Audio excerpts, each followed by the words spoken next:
Hey, and welcome back. It's the Scaling Secrets podcast. Rena Unger is here, and she is the president of Surya Marketing LLC. Now, Rena is a seasoned expert in media and entertainment with over 25 years of experience. She's helped with organizational change, mergers, acquisitions, development, and she is big on DEI, diversity, equity, inclusion, and belonging, actually DEIBA, as it's evolved into now.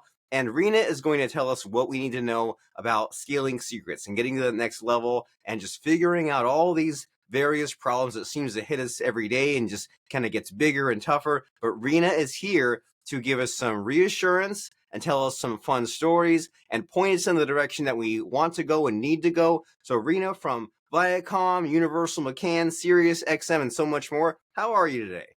I'm great. Thank you so much, Robert, for having me. It's a pleasure to be here today. And it is a pleasure to have you. And we introduced you a little bit, but in your own words, what's your current focus? What just has you super excited? Yeah, what has me super excited is helping people get through change. I think you set that up pretty powerfully. There's been a major shift in the workplace since the pandemic, and there's been a lot of questions that I think go unanswered in the corporate structure. And as human beings, we're hardwired to resist change, but change is the only thing that actually exists in life, right? So going with the flow and being able to sustain the pressure and to pivot through the unknown and the unexpected are services that I'm being called on more and more these days to implement and bring to organizations.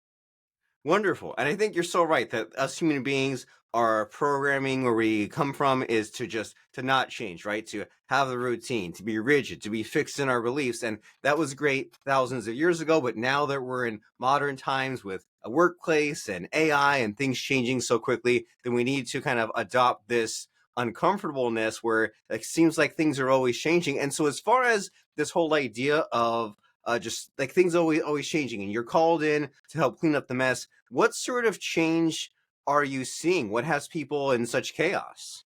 So many different things, right? Hybrid workplaces. How do you address that? There are some roles that lend to hybrid and some that don't. So that's been a shift and a change that I've seen in organizations that I've helped out. Moving from traditional to digital is still one of the biggest changes that we're experiencing in all of media. And digital changes so rapidly. So even if you are set up as a digital expert today, tomorrow there may be new technology that knocks you out of that expert place and you have to relearn and stay on top of the trends and move forward. I think the evolution of roles, right? Redefining those roles, social media has grown from more of an ancillary marketing effort to the main marketing effort. So helping identify where that expertise is and how to develop it, train it, mentor it. So again, staying on top of the trends and being an expert every single day and learning how to build those own resources and infrastructure within a company, but for those in those individual roles. I think that we're in a new landscape where attention spans in media are getting shorter and shorter, right? In when I went to college, which was a few decades ago, we learned that you needed to hit somebody 3 times with a message for adoption. Now, Netflix has released that it's 7 times. That's for Netflix, which is a marquee global brand. For other brands, how many times do we need to serve a message to make sure? So there's a lot of different fluctuations from change from B2B, B2C, and then internal best practices and culture. And so much to figure out. And I like that statistic there about how we need to follow up so many times, we need to make so many different round trips. And I love what Netflix has going on as far as like I read something a few months ago where like when they show a TV show in front of you, they change the thumbnail over Yeah. time and you don't even notice it. And because if it didn't change, then your mind would eventually just kind of pass over it, but they kind of switch it up on you a little bit because they're just trying to get this attention, which is so it's so not lacking, but it's like it's so competitive these days, right? Just to get someone's attention. And there's also that aspect you mentioned there of keeping up, which like I feel like I'm always trying to do, right? Someone has some new like kind of workspace workflow system and I'm just like, okay, so I've got these tasks and I got these assignments and I'm worried about being left behind as far as just like doing the work, turning in the work, managing people, being managed. And so with all of this mess, where do you think most of the hurt is? Like, what's the logical starting point if some company says, well, we are traditional, we want to be digital or want to deal with the remote workplace? There's just all these things. where should we even start? It always starts with the brand identity. So companies that invest in their marketing team and put a big emphasis there as marketing as the core service function for the rest of the organization, I think have greater success, right? We know like we can use Netflix as an example.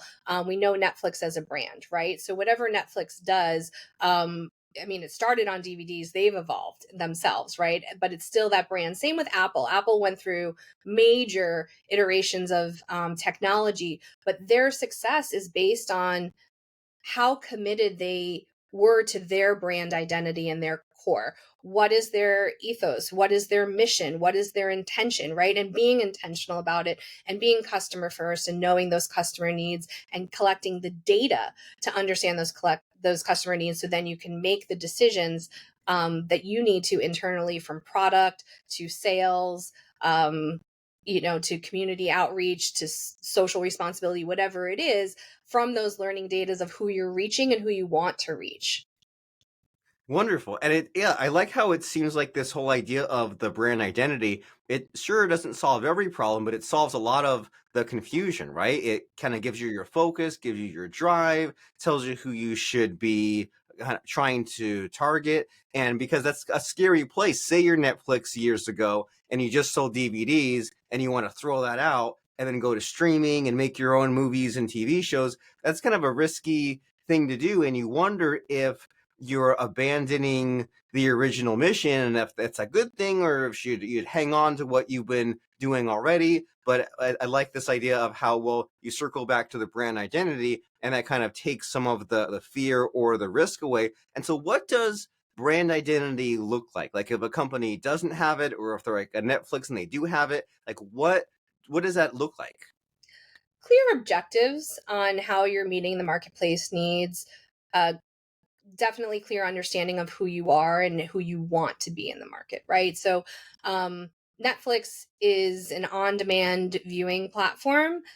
It's neither geared towards any specific genre or it's just the content that you want when you want it, right? They're not heavy in sports. They're not trying to be heavy in sports, but they are trying to get attention, right? So what you noticed on the thumbnails and the covers changing is attention is the currency, right? So how do you get the attention? But what's happening is we have new mindsets coming in with each generation, right?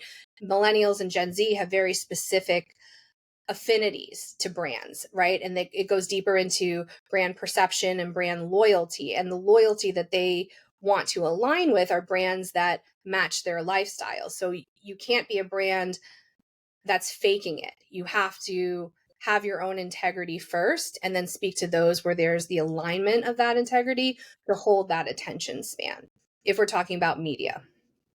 And do you think that some companies struggle with this? Because first there's the problem of like not having these objectives, but then it seems like there's all these different ways where it can go wrong, you can get off track. And so when you help out these companies, like where do you see them making mistakes? Yeah, that's a great question. It's right. If we go back to the attention and getting that attention, you have to have something worthy of that attention. So it's within this lifetime that there were four choices, right? ABC, NBC, CBS, and Fox. Now choices are in the millions, right? We have short form content, 90-second content. People are spending all day on TikTok, all day on Instagram. They're not going to traditional medias, and that destination programming is gone. So, how do you keep up with what people want to learn, how they want to learn it, where they want to learn it, and when they want to learn it, right? Because now we're consuming media in the car and commutes, while cooking at home, while in transit. You can watch Game of Thrones.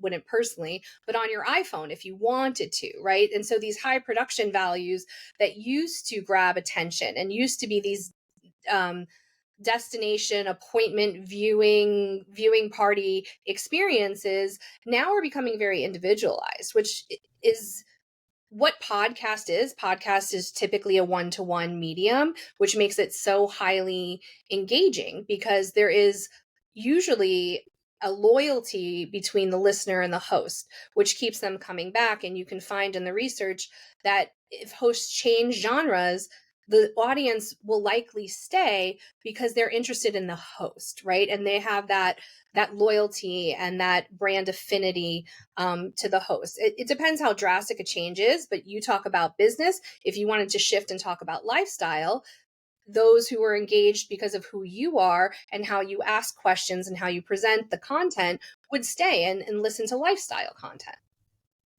Wonderful. And it's cool to think about, right? Like it's like there's like all this like personality driven kind of marketing, and you turn into a show and there's so many choices now. And when I first, I don't know, like you always hear these statistics, right? About how like there's like millions of podcasts and like millions of stream, millions of shows. And at first I thought that was a bad thing because I was just stuck in my old ways, right? And I just thought like, oh, what an overload. And it's like, well, it overloads you if you choose to, but then when you look at the upside, it's like, well, hey, I can have this super personalized thing, right? I tune into Netflix. I don't have to just turn to one channel and hopefully it's not a commercial and hopefully my show's on. I can pick and choose. With Yeah. the podcasting, I can say like, hey, I listen to these 5 podcasts and it's what I choose to do. With the, you mentioned the TikToks, that's like super cool to think about, because when you think about like the news media and all of that, it's like people choosing what they want and kind of consuming it in little TikTok kind of bite-sized pieces. It feels a lot like the consumer is getting a lot of the power back, right? Instead of just tuning in and being told what to watch, like they themselves can choose, but then it presents us a different set of problems. And so in all of your experiences, right, you've jumped in, you've been in different spaces, helped different companies. Like, what has surprised you just about the problems, the solutions, what you've seen? What are the surprises like?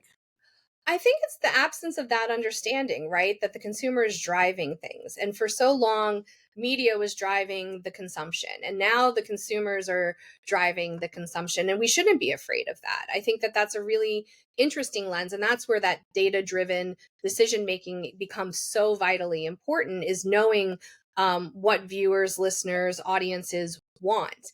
And when you know that, you don't have to fear passive consumption, right? Because you're always still drawing an audience. Like, say, for the next month, I get really obsessed about learning about cooking, and then I want to move on to yoga, or then I want to move on to business best practices. That's what digital is about, right? Is having that choice and being able to fluidly move between experts in those fields. And there's always an opportunity because the addressable market keeps getting wider and wider and wider with the audience, right? We're not broadcasting affiliate local stations anymore. The universe becomes almost unlimited to the population of the world when you're broadcasting through RSS feeds or anything digital or internet based. All somebody needs to have is access to the internet to receive your content. So entering that fear of the unknown, that it's become so vast and there's this macrocosm opportunity for audience acquisition, while staying true to the micro and in the weeds of what your niche is and what you offer, and doing that as well as you possibly can. So whenever anybody's looking for that expertise, they're funneling right through your network.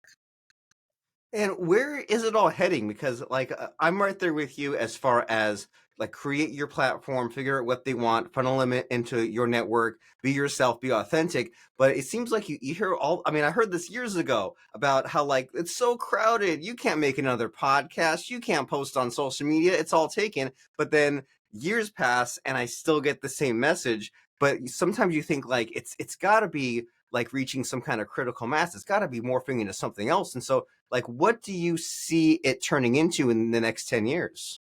Activations that include connectivity, right? So as much as we want to listen and enjoy that one-to-one experiences, it's common in podcasts to do live listening parties, right? Or live tapings, or creating events where there is more access. There's a natural migration between podcast and social media. There's a natural migration between, on-demand content, whatever platform it lives on social media, because then you get the personality behind the actors or the host, or the content creators and those behind the scenes. I think content creation is now in the hands of consumers, right? So we have, you know, folks graduating college who can start their own broadcast news channel if they want, right out of school. And that's a new thing, that in within the last like 10 years becoming more and more popular. So but having that expertise and being an expert and making sure you're responsibly sharing, I think is where that industry challenge comes from, right? And where things can fall out of balance, because the tools themselves are fine as they are. It's what you put into them, what the intention is, what the objective is, and then the understanding on the other side of how it's received. That's a good mindset, that it's like, well, it's the tool won't save you. It's a matter of what you put into it and how people are responding to you. And so I like your thinking here of how there's the different buckets, right? There's the podcasting, there's the social media, and there's the like the live streaming and the audience of it. And it's like you see like what bleeds into the next, or what kind of like fun experiments can you do, right? And I love that about Netflix, how sometimes they play around with, well, this show will drop a whole season, or this other show will try a choose your own adventure. And you wonder about how, well, are they doing it as a gimmick to get attention? Are they doing it to test the waters and see this is cutting edge? Maybe some of the above. And it's just a lot of fun to think about. And so as far as like the it's like some company or business owner is like listening to our podcast, right? And they're kind of hearing your advice. Like, what's practical? Like, what can someone do if they're stuck in some of these areas that you help with? Like, what's kind of the low hanging fruit, or what's like a little bit of a homework assignment that maybe someone should be looking into? Focus on your community, right? That's the new language, especially on social media. Everyone's speaking to their community, and brands are speaking to their communities as well. Building that community, building that brand loyalty, experimenting, what you touched on with Netflix, those are all experimentations to learn where consumption habits are going, right? In that, do everything became bingeable, right? With Netflix releasing full series. Now they're testing 3 episodes at a time in some cases, like you said, the choose your own adventure. And I think we all have to, whatever industry that we are in, whatever business model that we're in, need to keep evolving and testing, because again, the marketplaces are getting wider, the preferences are getting more niche and more individualized and more based on loyalty and alignment with beliefs and lifestyles. Also, what brands do to support other lifestyles. I think we don't live in a landscape now where a brand can get away with not having a social responsibility program built into that brand, right? And so, where are you giving back? That's very important to millennials and Gen Z, is that the brands that they invest in are giving back to something meaningful to them or meaningful to the world, right? That fosters a deeper connective tissue between the experience. So those are starting points and growth points as well. Wonderful. So think about your community and what they want, and that's a good little bit of a segue into the diversity, equity, inclusion, belonging, DEIBA, because like you hear about that, and then you hear about like the ESG, like the environmental awareness, and that's something that I feel like I have somewhat a grasp on, but I wanted to get my head around it better, because like a few years ago there was one of those yearly Apple keynotes, and on some particular year they had a focus on the recyclingness and kind of the green environmental responsibility. And I had this friend who said, well, I don't get it. Like, I just tuned in to hear about the latest iPad or iPhone, and the, being good stewards of the planet and all that. That's great. But he had a trouble like connecting the selling and the product to like this greater vision. And so can you help us understand some of these things, like the DEIBA and the ESG? Like, why do companies kind of introduce this, and why is it so important for us to also follow suit?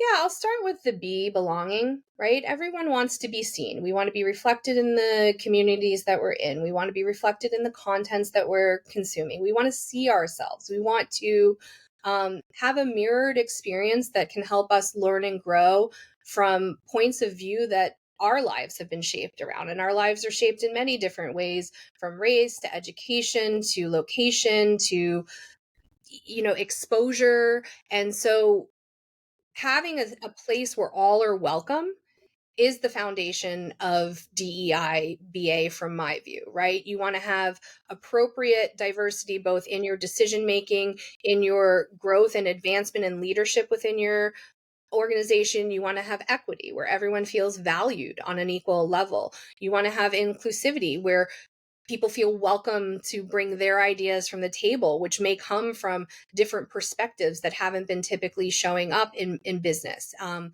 access, right? Access to the content. So being mindful that not everyone can take a digital survey because we have rural areas or urban areas where homes don't have smart devices or internet, right? So how do you create inclusive studies that give access to those who don't have immediate access on a smartphone or something of that nature?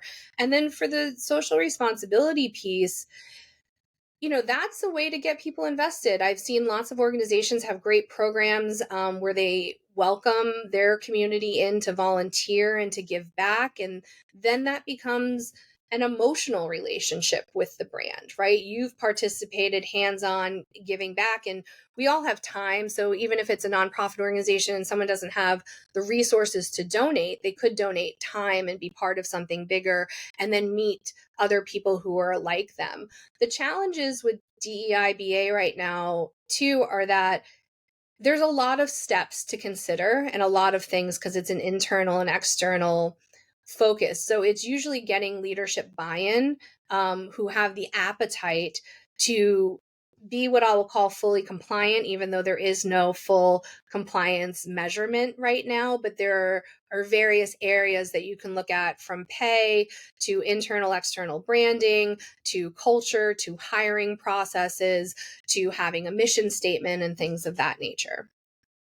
And it seems like a lot to take in, but it's important, I think, to have this awareness, right? And to at least begin to figure out, okay, like what's our mission, and who are we making sure that we provide the belonging and the access. And it reminds me of like the accessibility stuff a few years ago, right? When you said, well, if you have this piece of software and it's on this kiosk, make sure it's not up high because someone with a wheelchair might need to use it. Or like if you have this web page and you play a video, have captions because someone might be like listening to it on a loud train and they need to still get the information. And it seemed overwhelming. But the takeaway I got from that sort of thing was just saying like, okay, well, consider these different scenarios and do your best and start to apply these things. And it seems like that's a similar kind of mindset as far as it's a huge issue and it is still kind of new and there's a lot to consider, and no matter what you do, you're leaving things out, but it's good to have that initial awareness.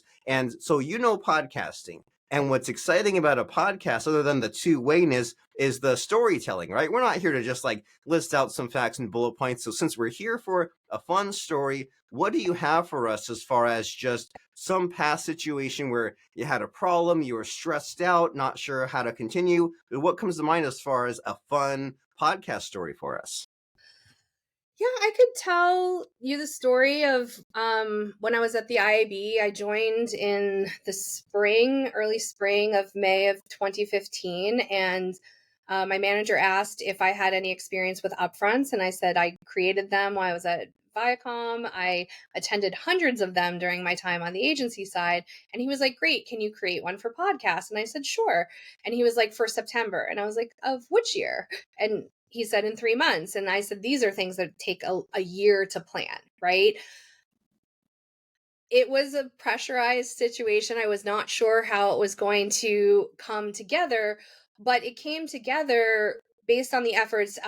For those who aren't familiar with the IAB, it's the Interactive Advertising Bureau, and it's a nonprofit trade organization that services the entire digital ecosystem. And so there are probably, the time I was there were 650 companies who were members. There's probably close to 800 or maybe even over 1,000 now who are members, trying to advance practices in the digital industry. But we had the full support of the members there to come together in a united way where all tides, lift, or where the same tide lifts all boats. And it was very rewarding, and we did accomplish it in 3 months. And it was a moment that I think podcast is still really proud of, because that event has continued to this year. They just had another one here in 2024. So it's existed for 9 years now, which is great, but hard to believe sometimes what could be possible in a short ramp when everyone's committed to the same goal. And sometimes the positive pressure helps you out, right? Like it's as long as you have it work for you instead of against you. That I mean, JFK said, "Let's go to the moon," and they were like, "Oh, I don't know how we can do that in just a few years." But sometimes you're like, "Hey, I've got this tight deadline. I have to make it work. I'll get my team to help me out. Everyone will work in the same direction and make it happen." So wonderful. And so you've had all these experiences. There's all these things that you've done, and I feel a little bit limited as far as asking you the right question. So I'm going to cheat a little bit and ask you, is there a question that you wish I had asked you? And can we just pretend that I asked it for you, and can you answer it for me? Oh, I think you've asked really great questions. I just wanted to offer something on the pressure because you said like negative pressure. I think the mindset that we want to be in when we're in a place of change is that it's neither good nor bad, nor positive nor negative. It's just information, right? It's just what is happening now and how do you lean into it, right? Because pressure makes diamonds, and we wouldn't say that that's a negative experience that we would stop, right, to prevent the creation of diamonds. Uh, but as far as asking questions, maybe the importance of best practices. We didn't go deeply into that area of the work that I do, and creating systematic processes within an organization that then funnel the brand to the different areas that we were talking about. So if we talk about marketing as the core, in order to service the rest of the organization, I find that it's easier to treat each station, each department as a different agency, and setting up your best practices on how to work with that agency. When I was at Universal McCann, I worked on different types of accounts. So I worked on Sony Pictures, Microsoft, L'Oreal, so beauty, technology, movie studios. We all had like the same templates and the same processes, but we had different needs that we had to meet for the different clients. So listening, I think, is an underrated skill still in business, and listening to the needs and then learning how to service those needs. I agree, and that's great to think that you have these like drastically different company like sub companies and problems you're solving, but and with different needs, but still the same processes. And just to help us get our heads wrapped around this in these last few minutes here, best practices. I think I know what that means, but can you give us a good example that we can get our head wrapped around best practices and how to do them right? Yeah, sure. I mean, there's a few different classifications, right? You're going to have SOPs, your standard operating procedures. You're going to have your best practices, and you're going to have your operational checklists.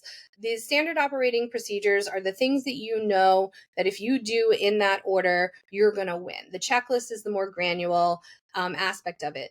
But the best practices I view as more of that higher level of this is what we aim to offer in the flow. So, for example, a best practice could be after every meeting, I send out the notes of the meeting and the next steps to make sure people move forward through those next steps appropriately, and things are captured in real time, because our memories decline as the next meeting comes in and takes up gigabyte space in our brains or whatever it is, and then we have to remember what was it that we needed to do. So the best practice is right after the meeting sending it out. That's an example of a best practice. A standard operating procedure might be, for this show promo, we need these assets in these formats to go on these platforms. And then the checklist would be literally, we got the video screen grab, we got the reel for Instagram, like in checking things off. That's how I develop them.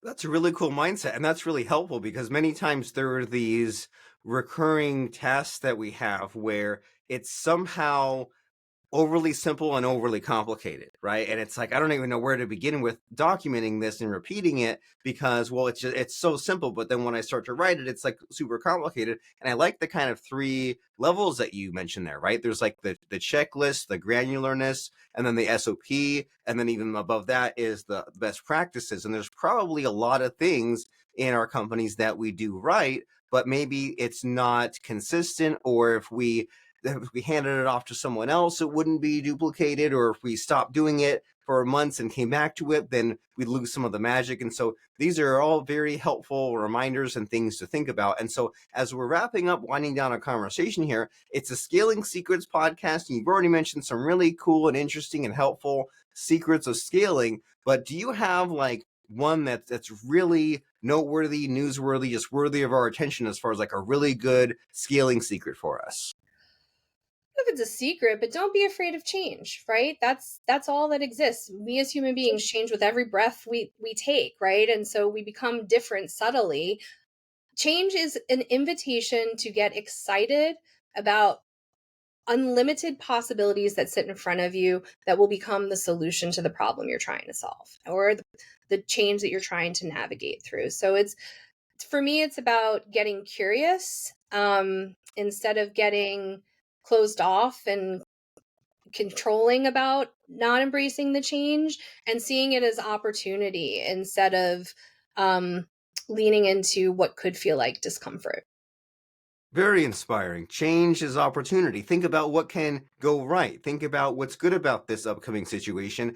And along those lines, as far as a next step call to action, if someone here was super amazed and impressed by you, Rena Unger, president of Surya Marketing LLC, then what are some next steps? Where should someone go after listening to our show? Oh, thank you. They can go to my website, which is suryamarketingllc.com, Surya marketingllc.com. I'm also on LinkedIn, Rena Unger, and my company is on LinkedIn as well.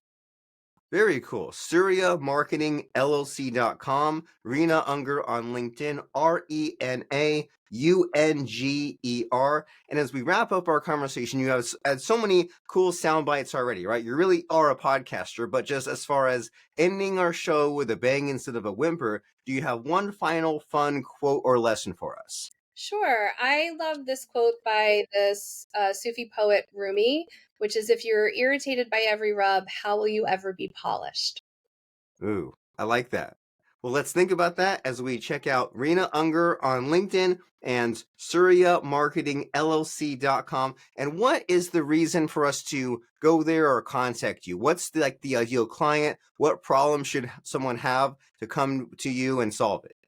I look for clients who have the stomach for change and need change. They know that they're at this tipping point, and all the catalysts have arisen and shown them the reasons for change, and they're looking for a fresh perspective and guide to help them through understanding where the breakdowns of communication are, whether it's silos, or just disconnects in collaboration, things of that nature, but are truly invested in making that change and want a partner who can help from a non-emotional, separate position in guiding them through it.